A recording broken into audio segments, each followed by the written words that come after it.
Hey guys, welcome back. I want to recap what we have learned last time, which is linear perspective. We learned that Filippo Brunelleschi was the first Italian, first architect and artist to discover the linear perspective. And there were three different elements that make successful linear perspective, which were orthogonal line, vanishing point, and a horizon line. Now, today we are going to learn about different careers which uses linear perspective and how it is being applied. At the end of the video, I'm also going to explain to you about your new homework assignment. So let's go ahead and get started.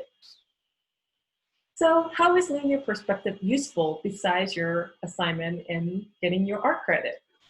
I'm going to play my favorite TV show called Fixer Upper. As you watch this clip, notice how Fixer Upper program uses linear perspective as a visual aid to communicate Joanna's, the interior designer's idea to the viewers. This drawing is all done using linear perspective, allowing viewers to really understand what Joanna is going to do. I also want you to pay special attention to the client's reaction. See if she's really understanding what Joanna is proposing. She's really hearing a lot of verbal description of how she's going to do. So you're going to see a huge reaction differences between now versus the second video where Joanna comes prepared with full presentation. So let's go ahead and watch. This is a very unique project that I know that you guys love having tons of friends and family over. So what I could envision in this space was foyer and then just this amazing kind of long gathering table. But you've got to see past obviously all this. I would start by removing the garage door and add a really cool front door entry package, and then do all new flooring in here, get all new walls, French doors here leading into like a cute little den. This side of the downstairs you could do another bedroom, bathroom. Okay. Yeah, we definitely need more bedrooms. So we're basically going to take the stairs on the outside of the house away, relocate them inside to get you to the upstairs, which is where your main living space will be. Okay. We've actually got to go back outside, but then I really want to take you up those stairs and show you the garage apartment. You go first, Chip. I'm you gonna go first. One at a time, baby. All right, y'all mind your step. Nice. Popcorn. What do we do with this? This can be your living room.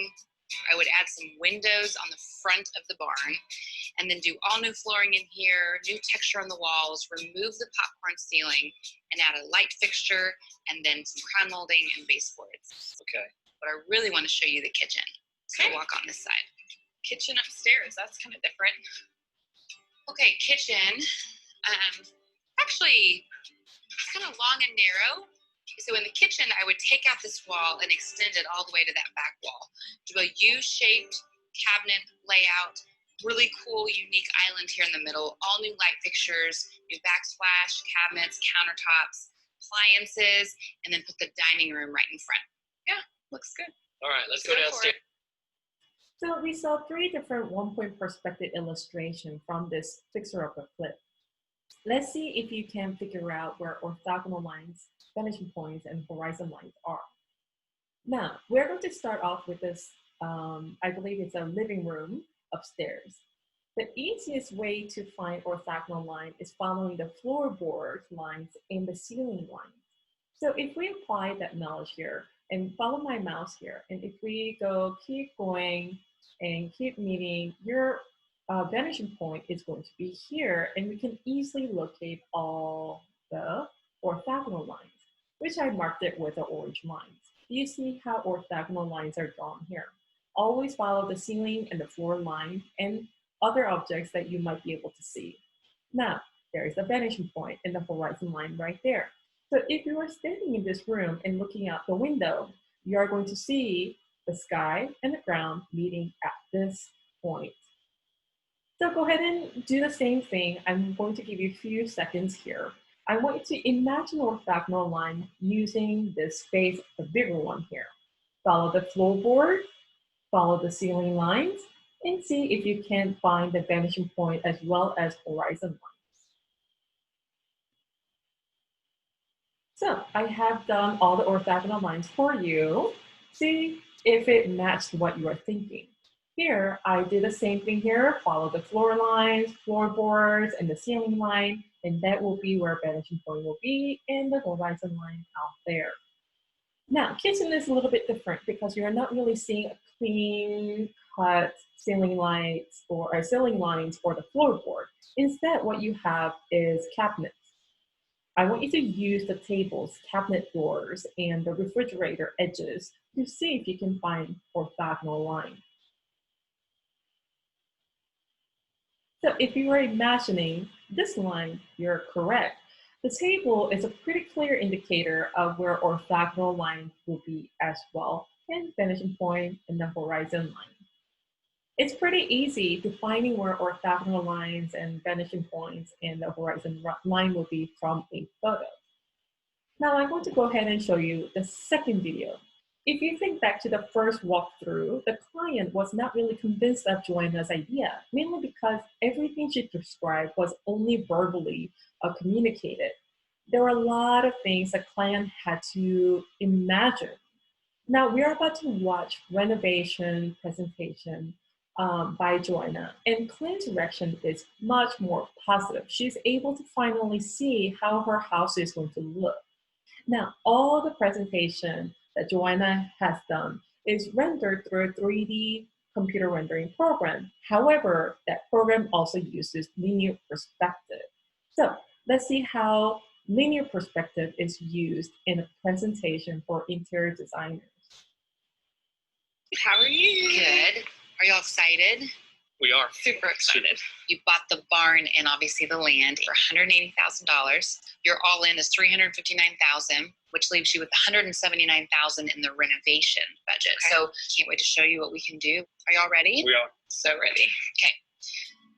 We're doing all new black windows. This entry door, it'll look like almost like a garage unit, but it's all open. Okay. But also gives the feel of now the modern kind of farmhouse that we're going for. I like the way it looks with the solid glass in it.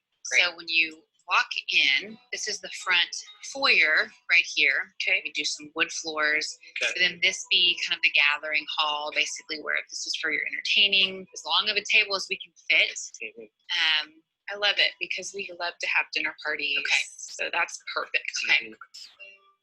Off to the right here is the small living room for downstairs. This could either be your office, Todd. Right. Or this could be just a quaint little sitting area. But I'm adding this set of French doors here and 2 new windows just to give this room a lot of natural light. I love how much light's going to be in that room now. Mm-hmm. This is the upstairs now. Giving you another dining space, obviously just for your family, right off the living room. So it's just one really nice open concept. It looks so much bigger. Wow. I love it. And then the kitchen, I feel like, is doubled in size. Oh, absolutely. So I thought we could do all upper windows, lower cabinets, a wood island to break up all the black and white. We tone it down and we bring in a natural element in there. Love it, I like it. I really like it. I have about $2,000 left in the budget, and this is always where we can implement something a little more fun and decorative. Okay. And I think it'd be fun for y'all to pick, so I'm going to give you a couple of ideas. Okay. So I was thinking on the outside, you could do functioning sliding barn doors. You could shut that for storms or whatever. Okay. Another idea I had was doing some type of fun tile in the gathering room. Okay. To just really make a statement. And then the last idea I had was in this gathering room doing a set of French doors. If it's a beautiful day, you open the front door, you open the back door, and you have this amazing good breeze coming in and out. So the sliding barn doors would be.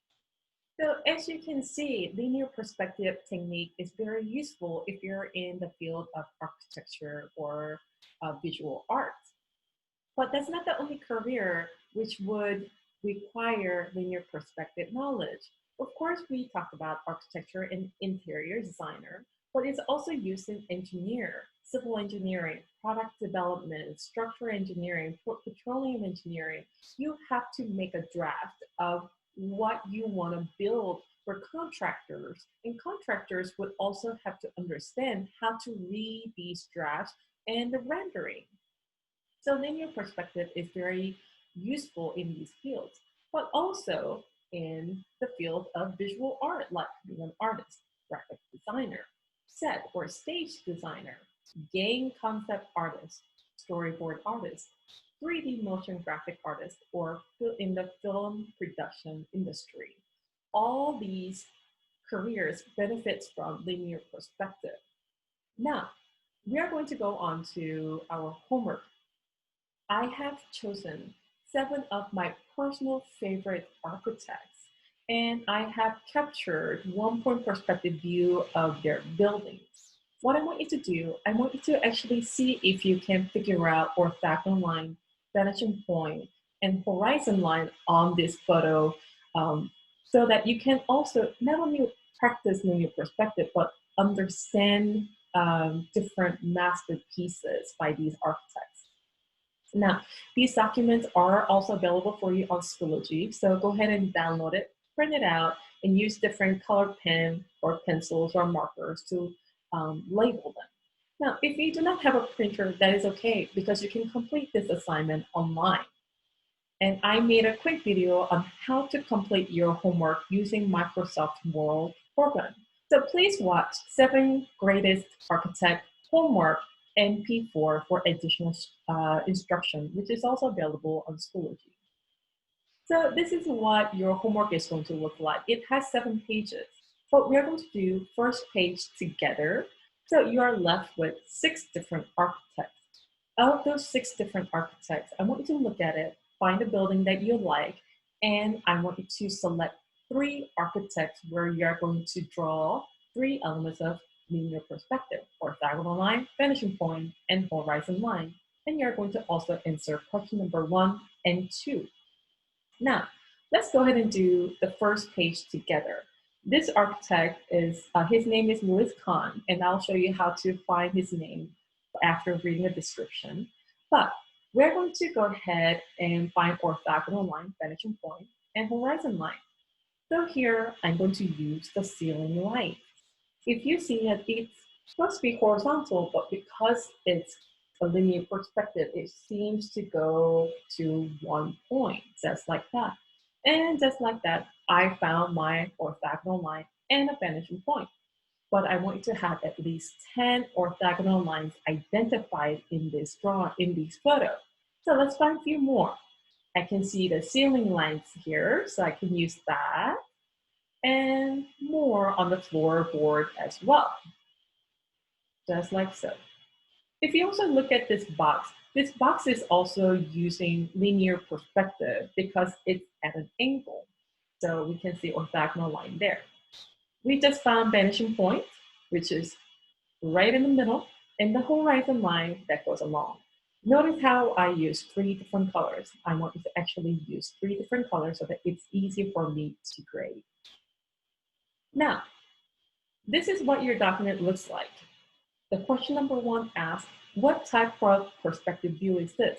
Well, we only talked about 1-point perspective because it has 1 vanishing point. Later on, you'll learn 2-point perspective and 3-point perspective, maybe. So, all the question number 1's answer are 1-point perspective drawing. Now, question number 2, which architect designed above building? This is a quick description. I want you to read it and find keywords.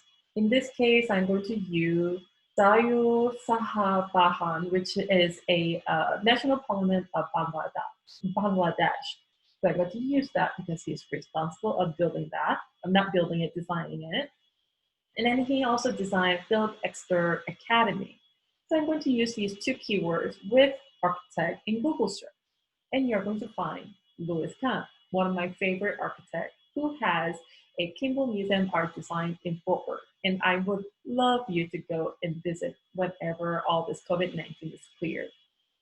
Now, when you're done with it, take photos and upload it on Schoology, or upload your document on Schoology, and I should be able to give you full credit. So if you have any questions, let me know. Until then, until next time, I'll see you later.